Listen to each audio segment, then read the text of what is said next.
This is R.J. Rushdoony, Easy Chair number 388, May the 28th, 1997. In this session, Douglas Murray, Andrew Sandlin, Mark Rushdoony, and I will continue dealing with the very important questions on child rearing raised by the Reverend Byron Snapp from Virginia. He asks, what effect has the absence of sermons on a God who demands accountability had on developing accountability in the home? Well, in a sense, the question answers itself, and it's a very important one. We have no sense among Christians today of accountability to God. The common opinion is that everybody is going to go to heaven virtually. Only a few people like Hitler and Stalin will not. It has been reported that of the American population, only 4% believe that they might not go to heaven. Well, that's quite a lot of self-assurance on the part of 96%. And of course, in a recent survey, they were sure that Clinton and Oprah Winfrey and a great many others were going to heaven. In fact, it was really a popularity contest. Now, God does not take us into heaven in terms of our opinion or the public's view of us. We do not believe in a God who holds people accountable, and therefore we do not develop accountability in the home. The whole idea is that God should be nice, and you and I should be nice. Everybody should be nice, and niceness means salvation. Accountability is too little stressed, and the child grows up more or less unfamiliar with the idea. I don't know how churches can call themselves Christian churches when they do not believe in accountability nor preach it.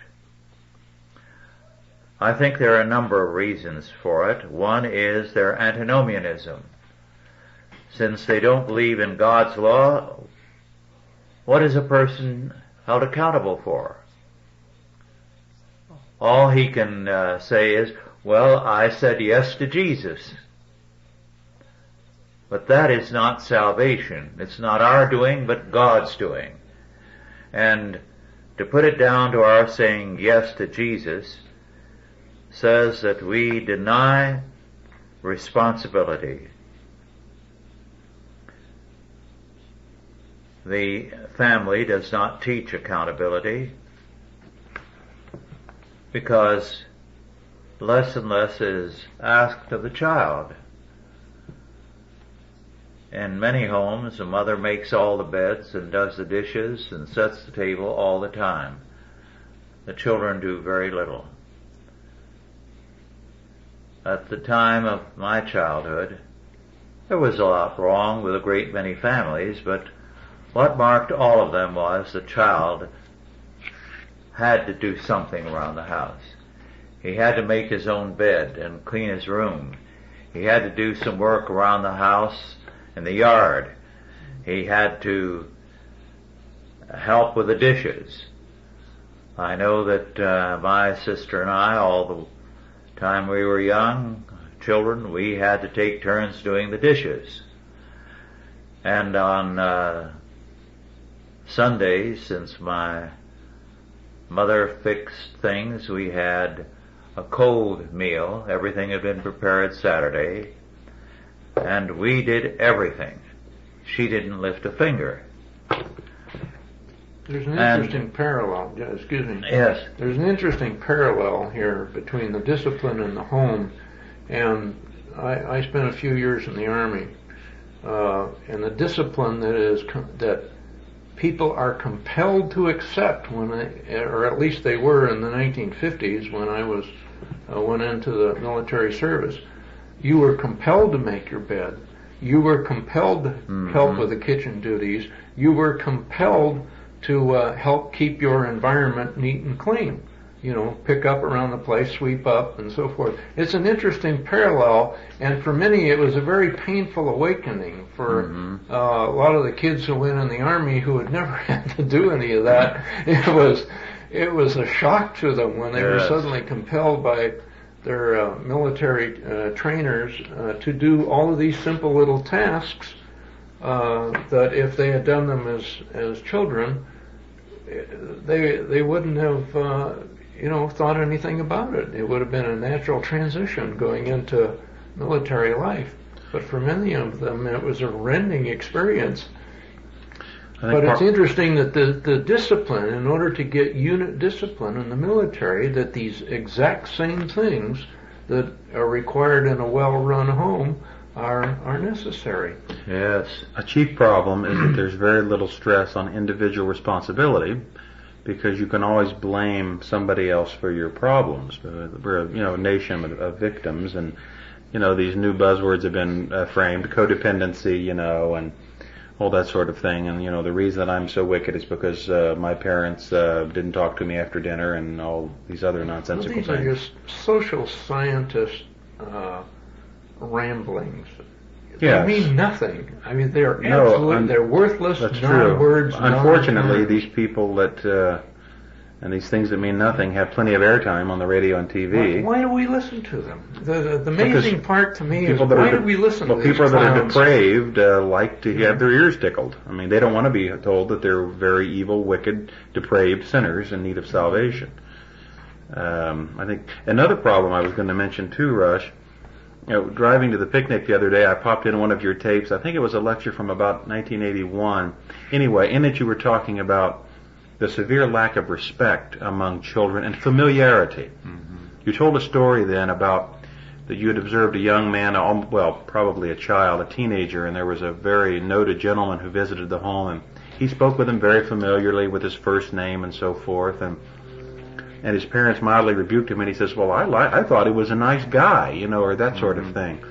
What really annoys me is a lot of children today just call adults by their first name and speak so familiarly, and so when they grow up without any respect for the state or without any respect for the church or anyone else, it's not surprising.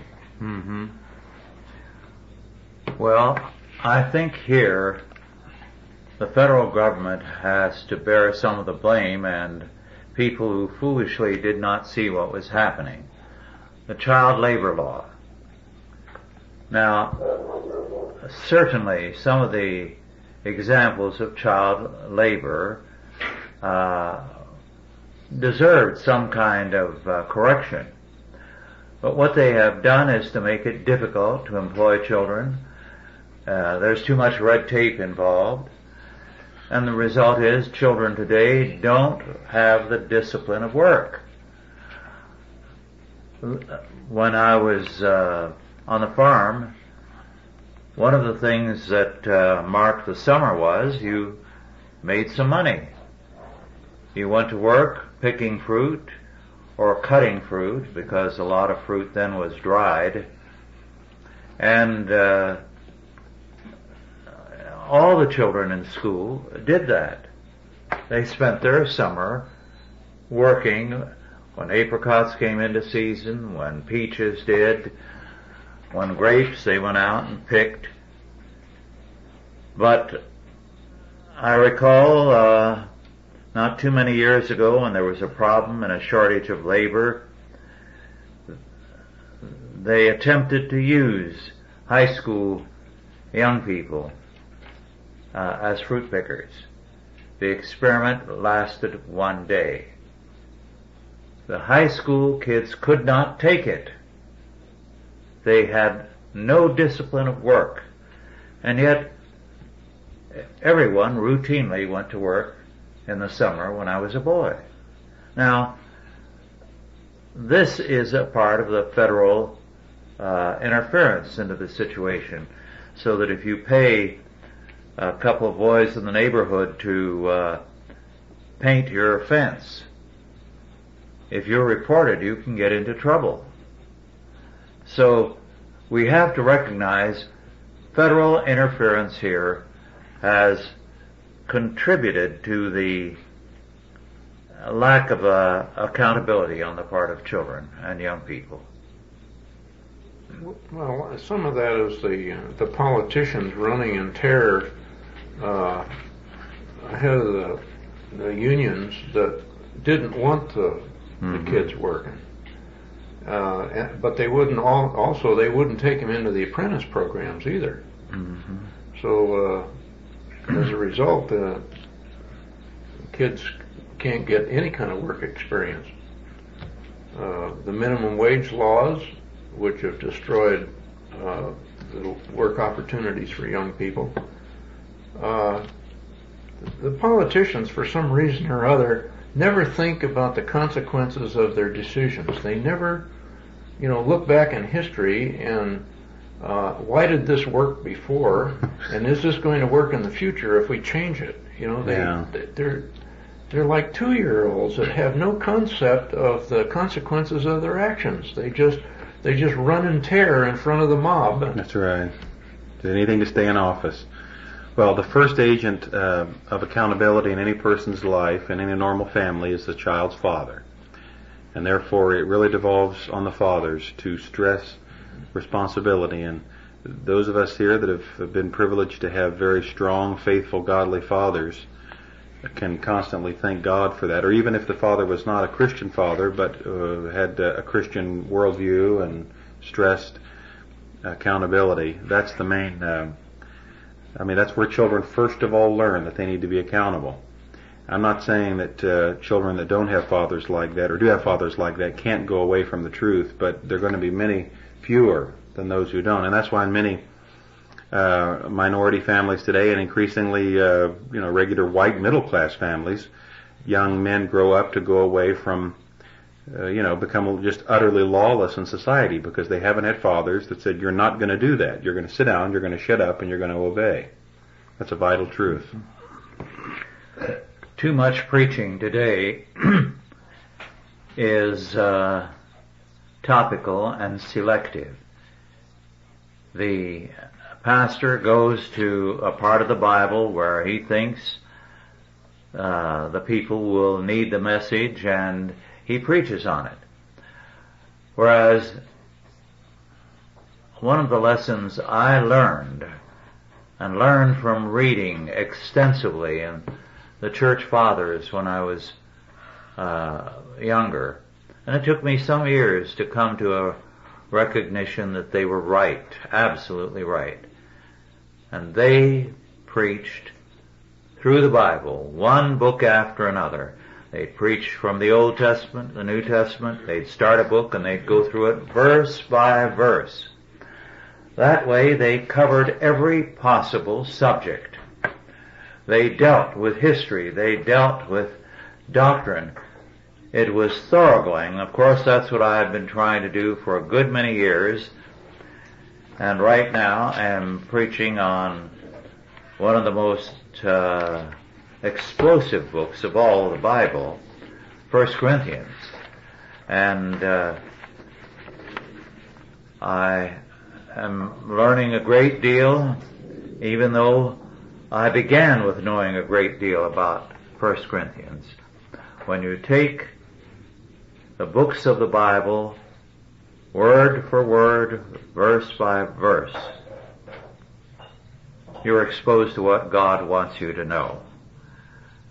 And you learn a greater accountability by that method, as do the people who hear you. Well, are there any other aspects of this subject, child rearing, that you'd like to touch on or go into or have us discuss at some length? Well, some people may want to know what practical steps they can take in their own lives on a day-to-day basis. You know, we sit here and discuss these problems, but perhaps there may be some need for some answers on how these problems get solved. And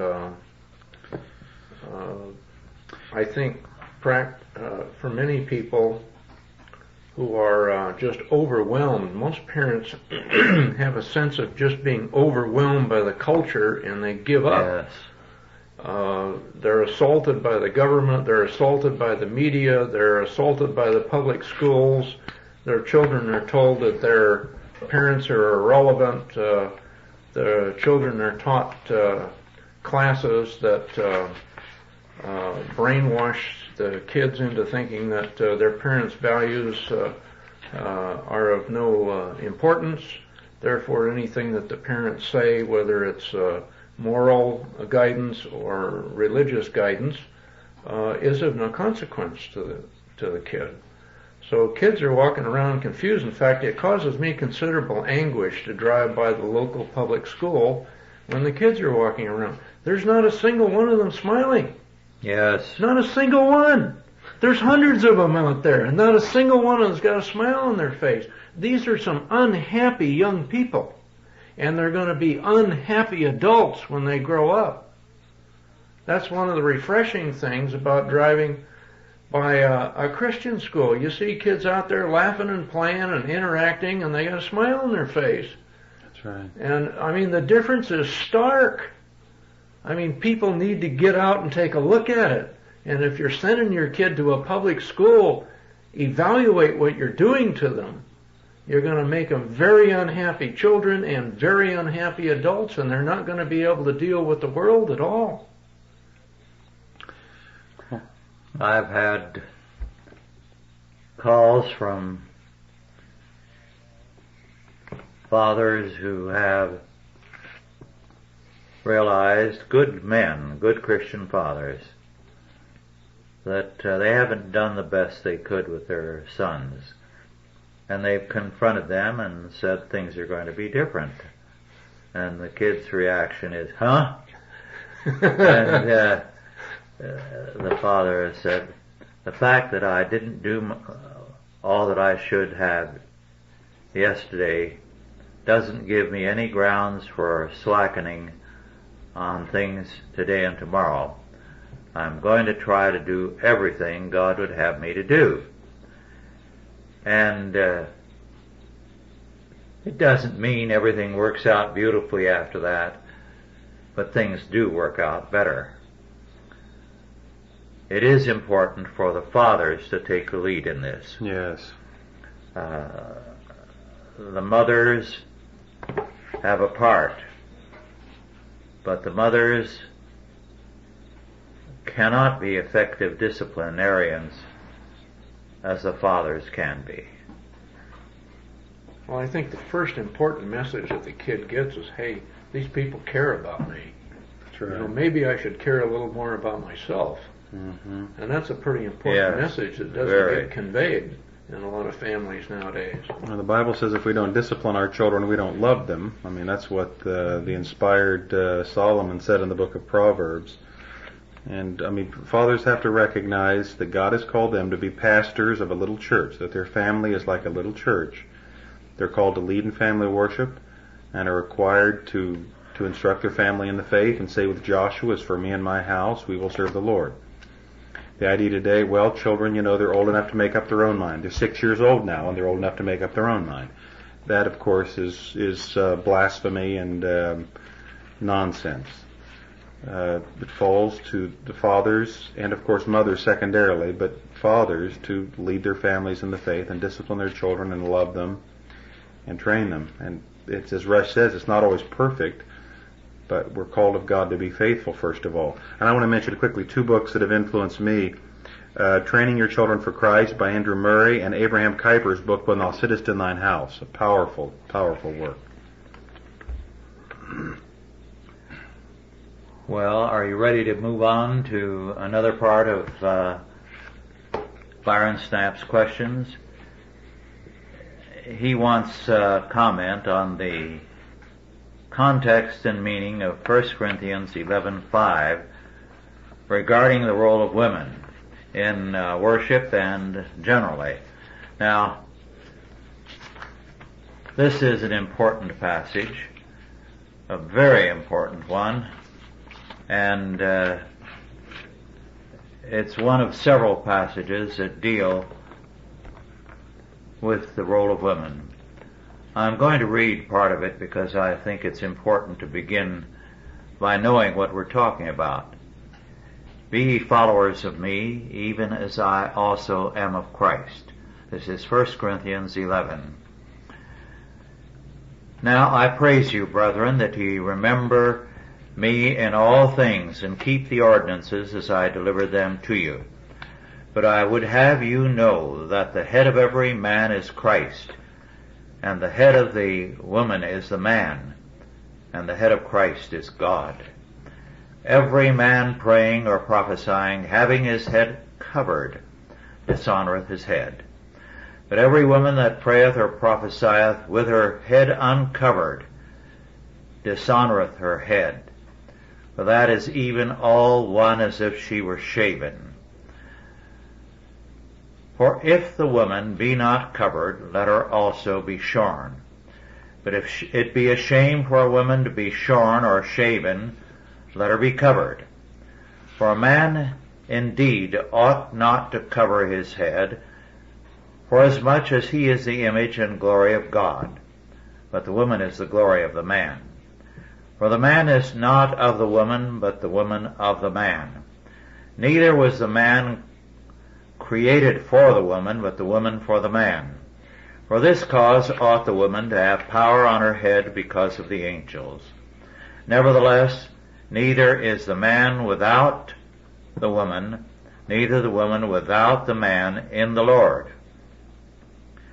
For as the woman is of the man, even so is the man also by the woman, but all things of God. Judge in yourselves. Is it comely that a woman pray unto God uncovered? Doth not even nature itself teach you that if a man have long hair, it is a shame unto him? But if a woman have long hair, it is a glory to her, for her hair is given her for a covering. But if any man seem to be contentious, we have no such custom, neither the churches of God. Now on this that I declare unto you, I praise you not, that ye come together, not for the better, but for the worse. Well, Byron's question was especially about verse 5. Every woman that prayeth or prophesieth with her head uncovered dishonoreth her head. For that is even all one as if she were shaven. Now, this verse does not refer to the services of the church where men were present. It refers to apparently women's meetings, because Paul has elsewhere made clear that he does not permit a woman to preside or to preach at a service. It is important to begin with that distinction. Then, Paul makes very, very clear, and don't hesitate to interrupt me at any time if you feel there's something you want to add to what I'm saying. Paul makes clear that the issue is not men versus women. That's the way a great many feminists today insist on reading it, as though the man is free and the woman, supposedly, according to the Orthodox reading, is under the authority of men.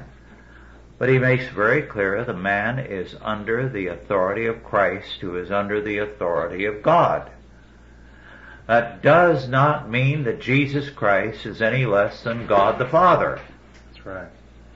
He is equally, fully a member of the Trinity. But there is an economical subordination whereas there is no subordination ontologically in terms of being.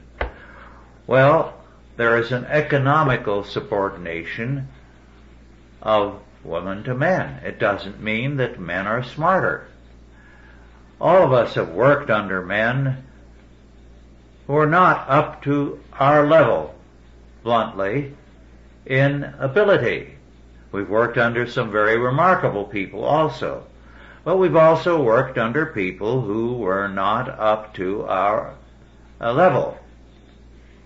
But we were under their authority. We had to be. That was the nature of things. You may know more about something than the president of a corporation, but that doesn't make you entitled to his office or to correct him. You have your place and he has his. All men are under authority. Men are under more authorities than women are, because they are out in the world and they are regularly under a variety of authorities. Well, what Paul makes clear is that it is power on her head. And that's something that is normally neglected. Power on her head. It's authority. It's power. It means that she, because of her position under men, must command the respect of all men and the protection of men. So it is power on her head. It's a power that should command all men.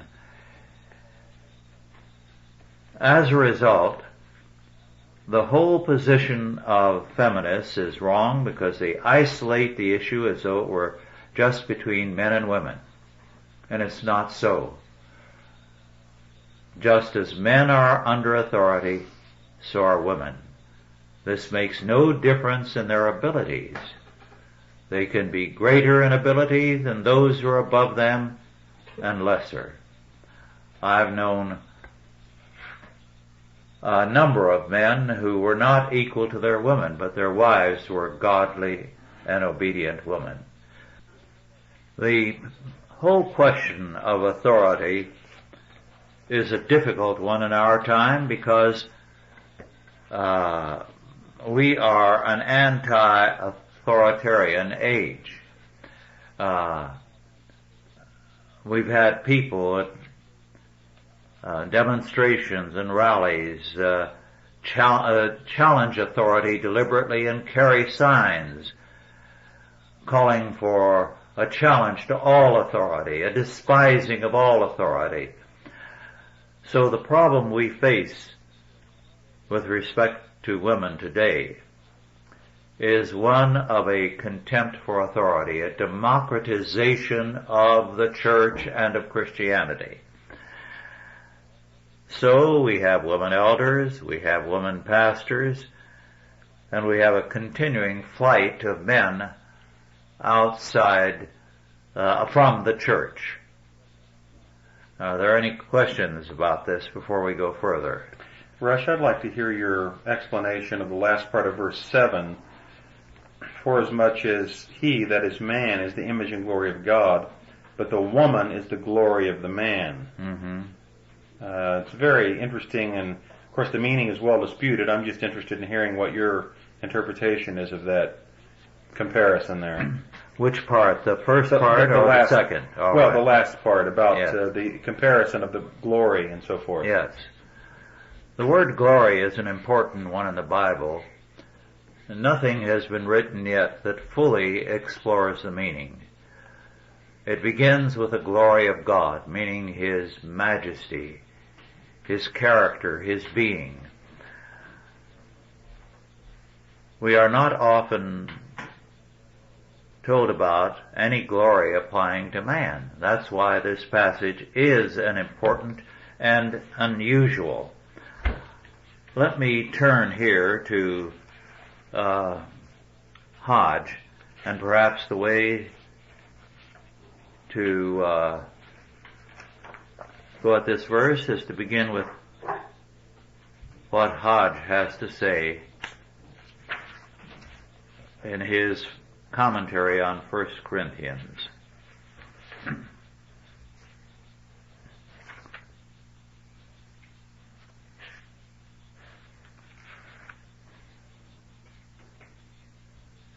The only sense in which the man, in distinction from the woman, is the image of God is that he represents the authority of God. He is invested with dominion. When in Genesis 1:26 and 27, it is said God created man in his own image, the reference is as much to woman as to man, for it is immediately added, male and female created he them. So far, therefore, as the image of God consists in knowledge, righteousness, and holiness, Eve as truly and as much as Adam bore the likeness of her Maker.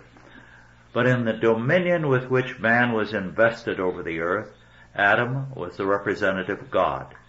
He is the glory of God, because in him the divine majesty is specially manifested. But the woman is the glory of the man. That is, the woman is in this respect subordinate to the man. She is not designed to reflect the glory of God as a ruler. She is the glory of the man.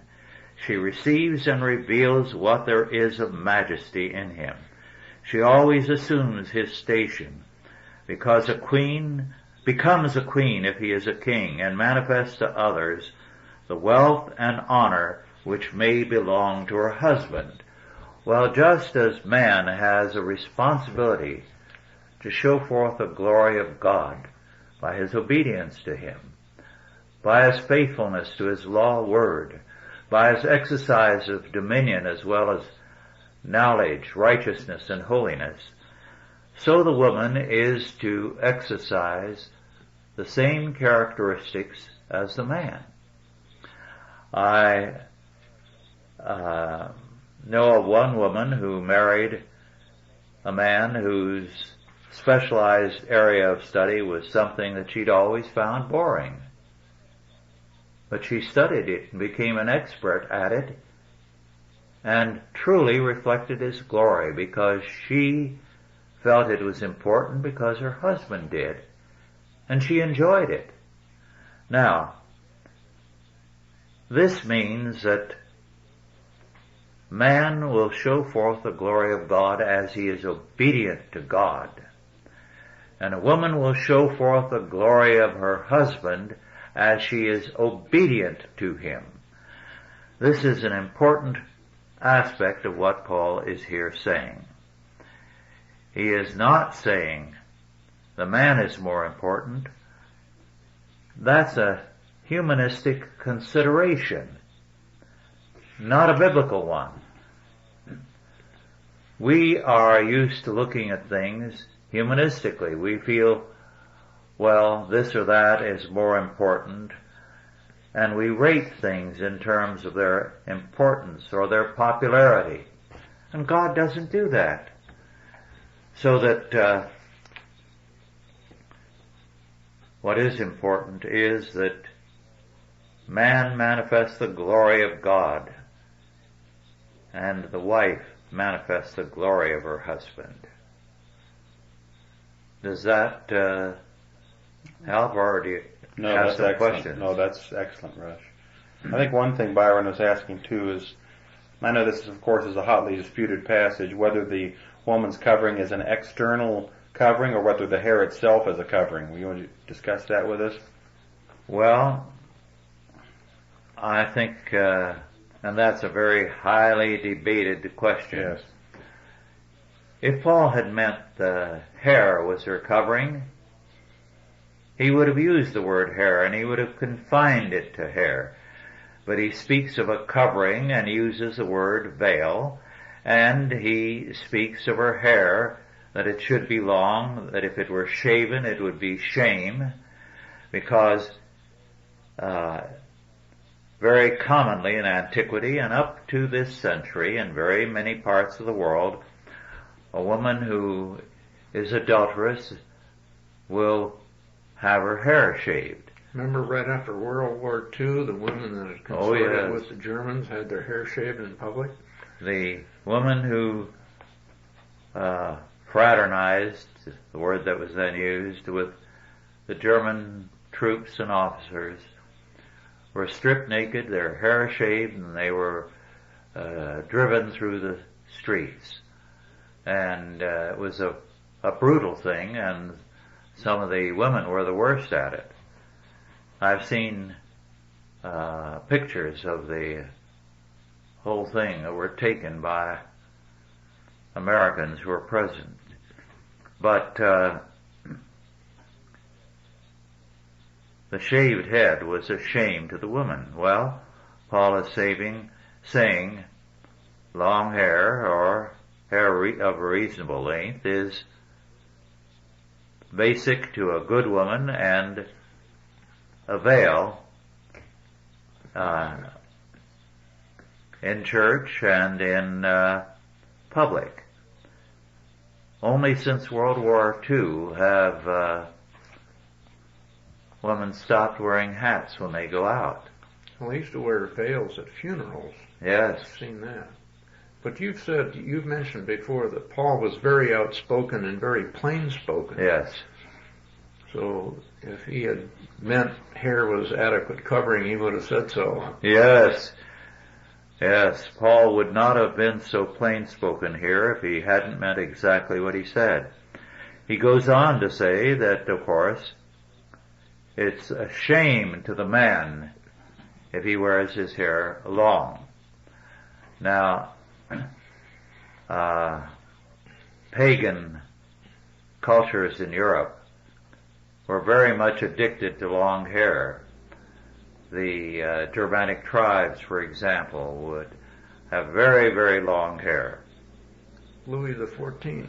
Is that what he meant by nature itself? What? Is that what's his reference to nature itself tell you that it's a shame for men to have long hair? He twice uses the term nature, meaning thereby common accepted belief. Well, the pagan Europe, yes. Excuse me, that seems like a weak argument. Common accepted belief, because wouldn't that also imply that if it's commonly accepted belief that it's okay for men to have long hair? You see, that could be inferred, yes. But Paul there is saying what he means by it, even the pagans around us don't like long hair in a man. Of course, he hadn't seen the northern Germanic tribes who were very much given to long hair. And it was a problem the church had because a lot of the leaders, the nobles, and kings believed in long hair. It was a continuation of the pagan belief.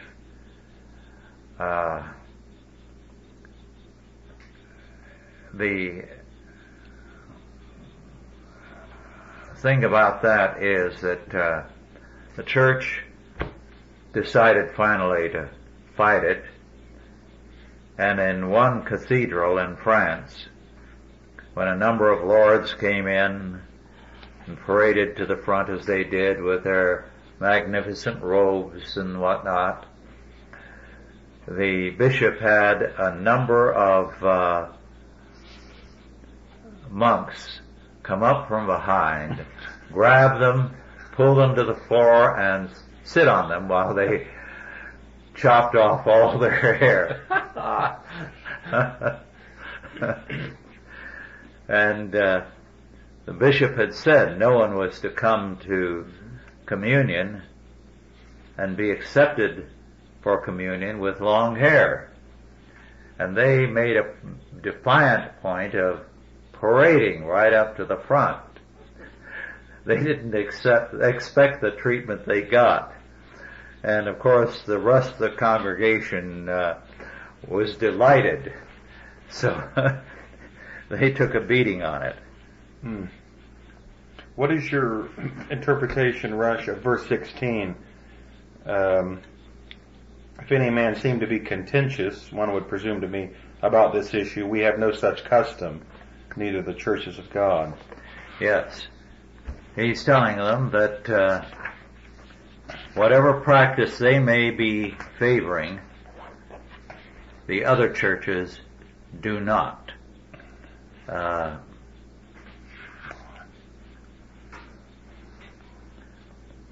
Perhaps I should read Hodge here. The arguments against the custom of women appearing in public unveiled having been presented, the apostle says, if any man, notwithstanding these arguments, is disposed to dispute the matter or appears to be contentious, we have only further to say that we, the apostles, have no such custom, neither have the churches of Christ. To be contentious, that is, to be disposed to dispute for the sake of disputation. With such persons, all argument is useless. Authority is the only end of controversy with such disturbers of the peace. The authority here adduced is that of the apostles and of the churches. The former was decisive because the apostles were invested with authority not only to teach the gospel, but also to organize the church and to decide everything relating to Christian ordinances and worship. The authority of the churches, although not coercive, was yet great. No man is justified except on clearly scriptural grounds, and from the necessity of obeying God rather than men, to depart from the established usages of the churches in matters of public concern. Calvin, with many of the best modern commentators, gives a different view of this passage. They understand the apostles to say that if anyone seems to be disputatious, neither we nor the churches are accustomed to dispute. It is not our wont to waste words with those who wish merely to make contention. The only reason assigned for this interpretation is Paul saying, we have no such custom, which they cannot mean the custom of women going unveiled. But why not? The apostles and the churches constituted a whole. Neither the one nor the other, neither churches nor their infallible guides, sanction the usage in question. Besides, no other custom is mentioned in the context than the one which he is discussing. If anyone appear contentious is not a custom, and suggests nothing to the which the word such a custom can naturally refer. So Paul is saying, there is no such practice anywhere. All the churches, all the apostles are agreed on this. The Corinthian church was deviating from the apostolic pattern then. Yes, the Corinthian church was a proud and arrogant group. Not that there were not godly men in it, but in no other church do we have all the problems that are brought up in the course of Paul's two letters. They were a people who were proud and arrogant. They had standards that even in the corrupt Roman Empire, remember this was Nero's time, were regarded as very bad. The temple of Artemis or Diana on a hill in Corinth had, give or take a dozen or so regularly, 1,000 prostitutes for ritual temple prostitution, available to all the visiting salesmen who came to Corinth, a manufacturing city. Now, much earlier, by a few centuries, Aristophanes himself would refer to Corinth as a place of questionable morality. So you have that as far back as Aristophanes that Corinth was regarded as anything but a godly place. So they had no desire to be under authority. Even the Jews in the community were Corinthianized, as the saying of the time was. If you went to Corinth and stayed very long, you'd be Corinthianized.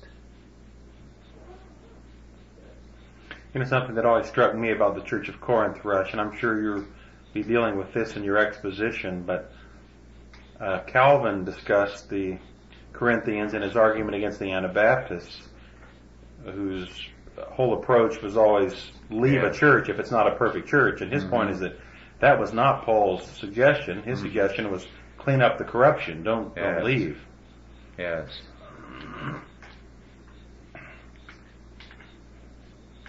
Well, the whole question of women in the church today is a very, very grim one, because the mainline churches in the main have gone astray. This is very, very sad. The Church of England has also very definitely gone astray. So we have a very ugly situation. Contempt is shown for the Word of God in a very obvious sphere. Outside of the one instance that you cited earlier, where there was a so-called women's liberation movement, were there any others prior in history that, in recorded history?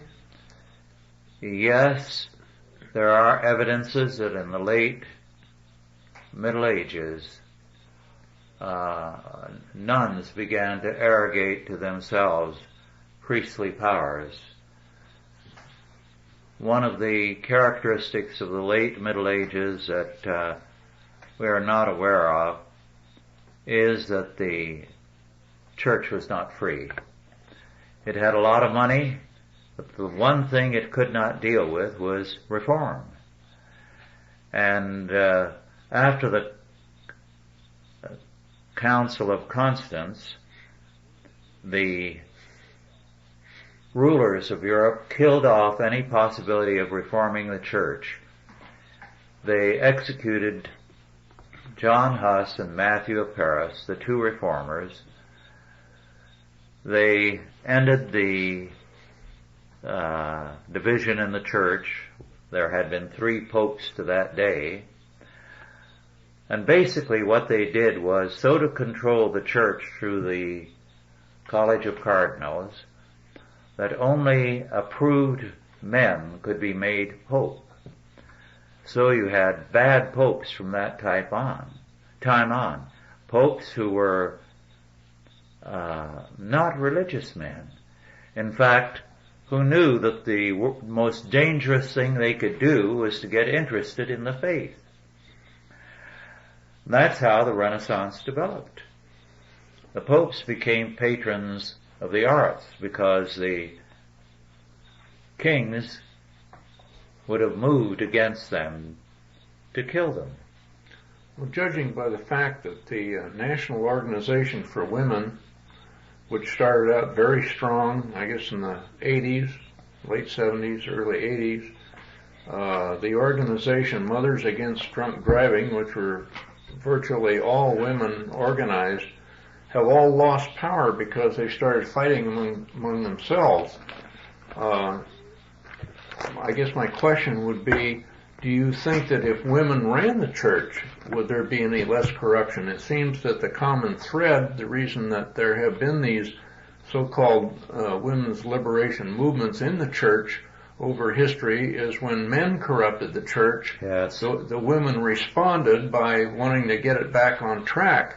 But I think it's a valid question to ask that if women ran the church, would they be any less prone to corrupt the church? No. They would be more corrupt. Consider the fact that a woman was allowed to resign from the Air Force recently who had committed adultery. a few hundred men were not allowed to resign. They had to go. He went to prison. Yes. But because this was a woman who was whining and felt she was being discriminated against, how I don't know, they allowed her to leave. Now, that's the kind of breakdown that the entrance of women in the church has created. Well, she learned how to manipulate the system. She learned how to manipulate her superiors.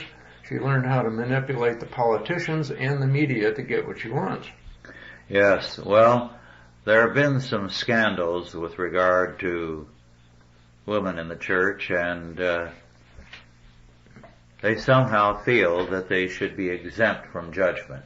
Well, the point I'm making is that are women any less inclined to be corrupt than men? I mean, we're all sinners. Yes. So I don't think that women can necessarily assume the high road that they're going to be any less corrupt or corruptible than men are. Because men make mistakes doesn't mean that women won't make mistakes also. Oh, well, they are not exempt from original sin. Well, and all, as Rush, you mentioned that, all to the contrary. Part of Paul's rationale for their not teaching in the church is saying that Eve was deceived, a woman was deceived and not man in the Garden of Eden. Yes. And that is part of his rationale for saying that women should not be leaders in the church. So, if anything, they would be more inclined to mislead the church. Well, speaking of women in the church, could you briefly comment on the issue of deaconesses in the church? Because the New Testament does refer to deaconesses. Yes, there is one reference to deaconesses. Well, that's been a point of dispute. What does that reference mean? Now, one of the problems with that issue is that in some churches today, deaconesses sit on the board or consistory or whatever to govern the church, and that clearly is wrong. If by deaconess you mean women who are older women who, like the order of widows in the New Testament church, minister to the needy, teach women and children, then that's a totally different thing. Well, our time is almost up. If you have questions, we're very, very happy to get them. So send them in. Thank you all for listening, and God bless you.